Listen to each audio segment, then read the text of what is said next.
You can have something Okay, else. good morning, everyone. It's 8:30 and we're going to get our meeting started this morning. So we'll start off with acknowledge the minutes from the previous meeting. So moved. Second. I have a motion from Garish, a second from Sandquist to approve the minutes from the September 26th meeting. All those in favor signify by saying aye. Aye. All those opposed, same sign. Motion carries.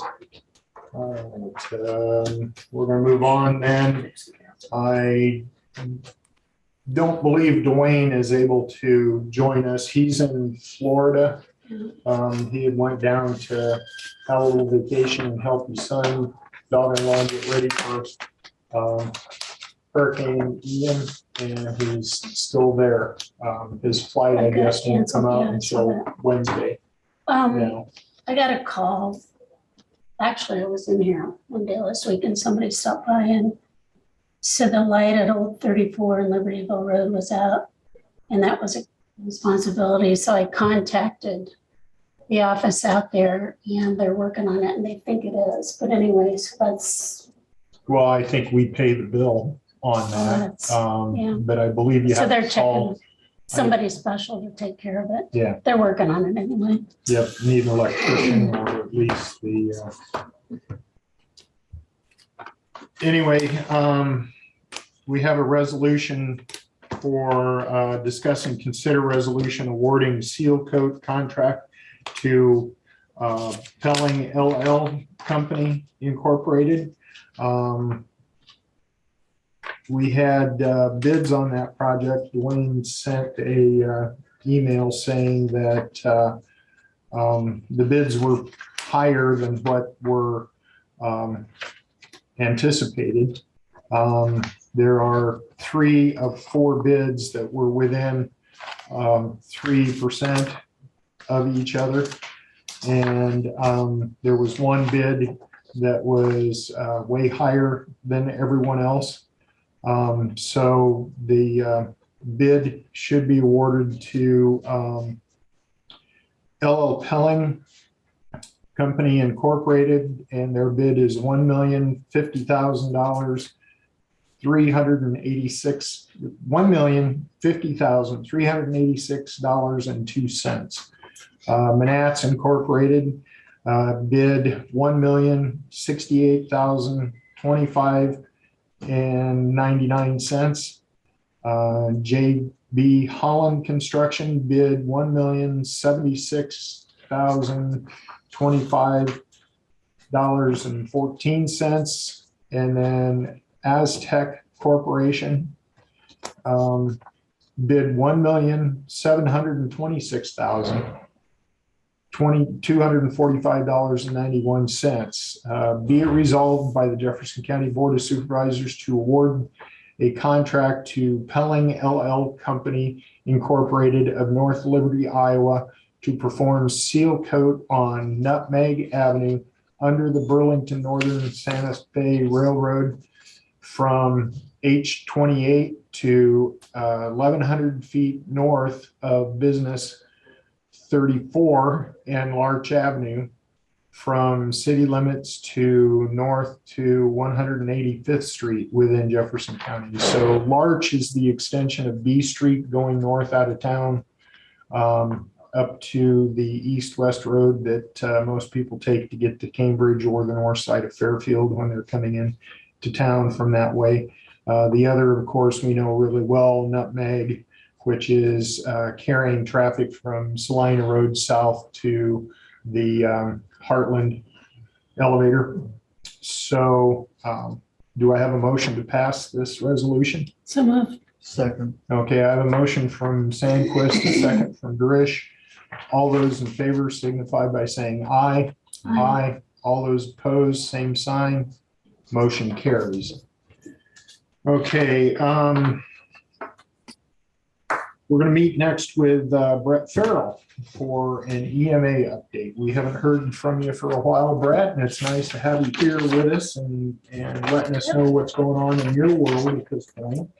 I know you got some training coming up. But, Yeah, no, It's nice to be here, and thanks for putting me on. I always like to try to come up and go over what we've been doing in our office or my office, what's coming up and what we've done in the past. So, I sent you guys a piece of paper on sometimes it's difficult to push information out and get it to the right parties, but the USDA did declare Jefferson County as a disaster for the drought.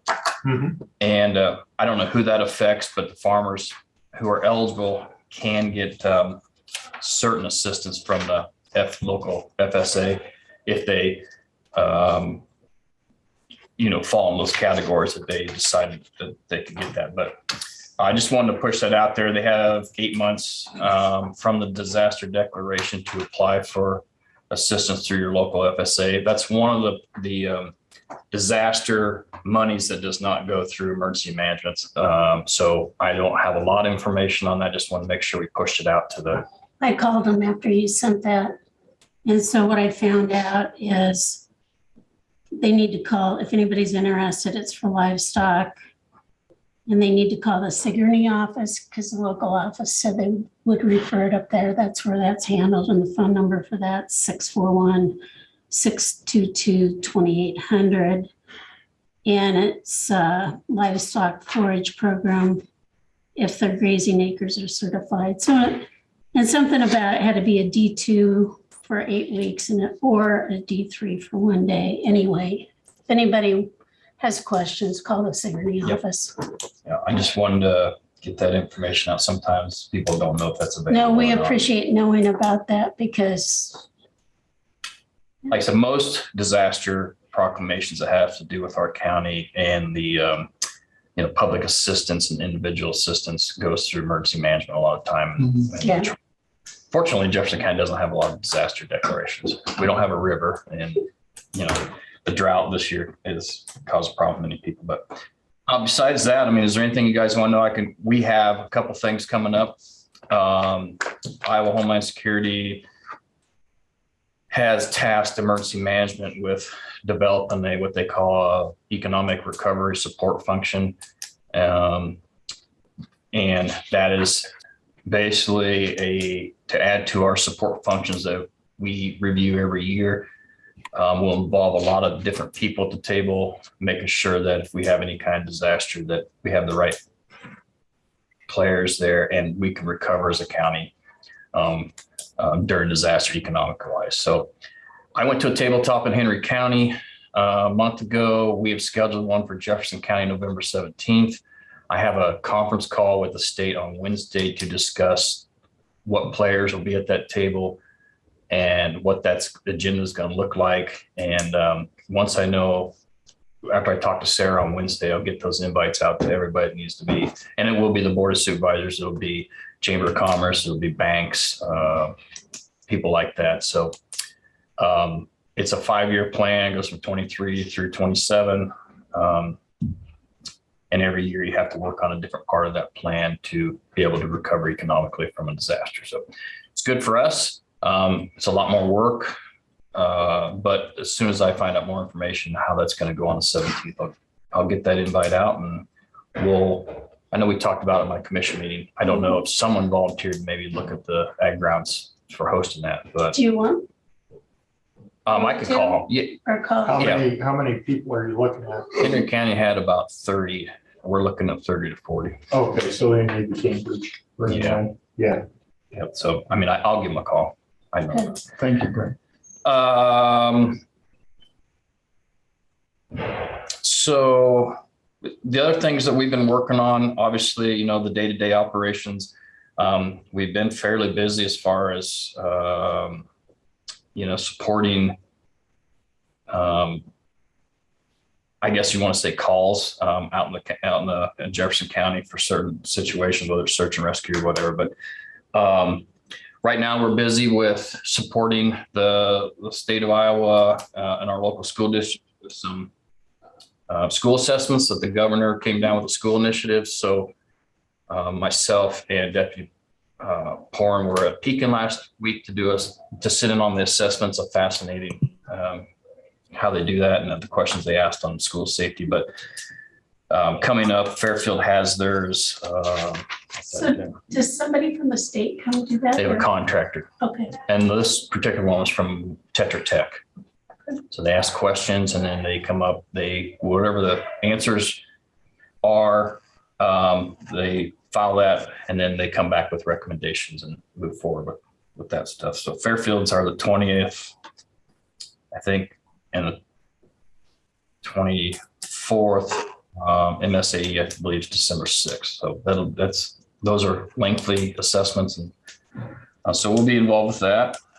I did attend a TIMS conference in Ames, which is a traffic incident conference. I've been to local 4-hour ones, but this was their actual conference and involved a lot of DOT, state patrol. There were some emergency management there, some fire departments, law enforcement, obviously. And the goal of the TIMS is to keep first responders, clear up roadways and keep first responders safe. So if you've ever been to an accident scene that can be pretty major, you have a lot of people running around doing a lot of things and people have different goals on how fast they should open up the road. Unfortunately, there's more responders getting hit today than there ever was because of distracted driving and cell phones, even though they keep improving this stuff. So there were some good breakout sessions, and I brought the agenda, quick clearance, best practices. Of course, the State Patrol might have a different idea than, the DOT is there to help though. And what I need to bring back to this county is to make sure that we're giving them a call and letting them know if we have any kind of road shutdowns. They can help. It goes through a system at the state level. If we call them, then they mark it. And everybody knows that the roads and goes to people's cell phones or whatever, stuff like that. But they also bring out signage for detours to help us manage that situation, exit fire, law enforcement, everybody. And we do, but they're a good resource for that.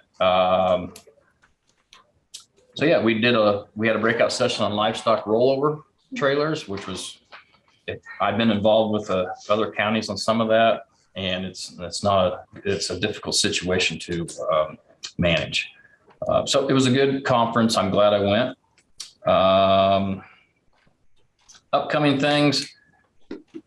Well, since I haven't been up here, I don't know how long you want me to talk. I can talk all day about the accomplishments and what we've been doing, but we did get the 2 trailers bought. They was bought strictly with grants, EMPG, ARPA fund grant, and then the Greater Jefferson County Foundation, which I appreciate. Those were about $24,000. One's an enclosed trailer to put supplies in,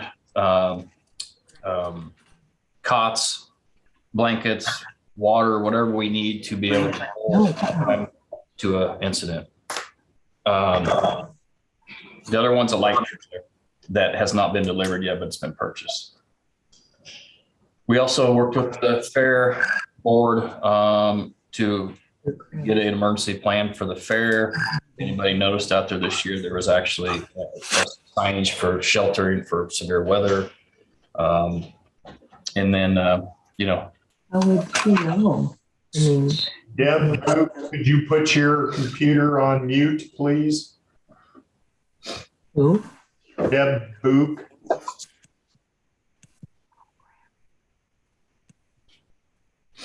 Thank you. so just things coming up. I mentioned the economic recovery support tabletop on the 17th, more information to come. We're currently now in the federal grant year again, so we're working on the EMPG. The school assessments are coming up. I have an Iowa Homeland Security Conference that I'll be attending in October 12th through the 14th, and then a PTSD training in Moline on November 15th. And one thing that we do well in this county that I'm proud to be a part of is our County Preparedness Coalition, which we still meet once a month, and that's basically public health, hospital, vulnerable facilities. Because when disasters hit, those are the ones that we're really going to have to figure out where we're getting people to and how we're going to manage those things. So thanks to all those people involved. They do a great job, and it's something that we're proud of in this county to do on a monthly basis. Good. Besides that, it's been busy. Yesterday was a busy day for everybody. So TIMS is an acronym for Traffic Incident Management. Okay. Yep. That way everybody's clear on that if the TIMS comes around again. So do you have any tips for someone if they come upon an accident before first responders get there? Because recently, we didn't come upon it, but somebody was there, but nobody was there yet. Anyway, whoever came upon this accident actually had one of those reflective jackets in his car, which was really helpful because this was on the interstate outside of Indianapolis and there was a lot of traffic. And so that whole having that reflective jacket just helped him, and he was, It was at night. Hmm? Was it at night? No, it was in the day, but still it was helpful to see the color. Sure. I mean,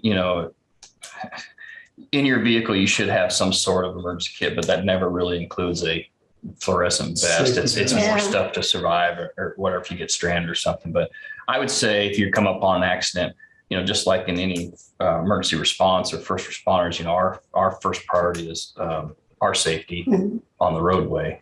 That would be call 911 and make sure that you're looking out behind you, because that's what happens, right? So it'd be, your safety, scene safety, making sure you're dialing 911. And but that's not all the advice I can give. Okay. So does Thank you. anybody have any questions or anything? I don't get up here very often. So. No, and we'd like to have you more often. So just to let you know. All right. Thank you. Brett, I appreciate all the work you did. I know especially on Saturday, that tanker rolled over. Yeah, we were busy this week, and we had that. We had a hazmat Oh, call, wow. or I did yesterday afternoon, and we had a search and rescue that was Yeah. 3 or 4 hours yesterday afternoon. So, Thank you. No. Thank you, Brett. Yeah. Okay, do we have any committee reports? No. Yeah, I had economic development and a ready meeting. That was a short one because there was just one agenda item on it. That was a loan payment agreement. And an ISACS board meeting. So they're talking about whether or not to do something to voice an opinion in the pipeline at the state level as far as the eminent domain use. So that's under discussion. And yeah, I guess that's about it. Okay, I don't have any committee reports from this week. So we're going to move to public comments. Anybody have any public comments? We've got Deb Book, Marianne Nordyke, Windows user, Anonymous, and Pat McVan on with us this morning with Zoom. Any comments from them? Okay, hearing none, we'll move on then to allow claims and approve reports. So Second. I have a motion from Sandquist, a second from Drish. All those in favor signify by saying aye. Aye. All those opposed, same sign.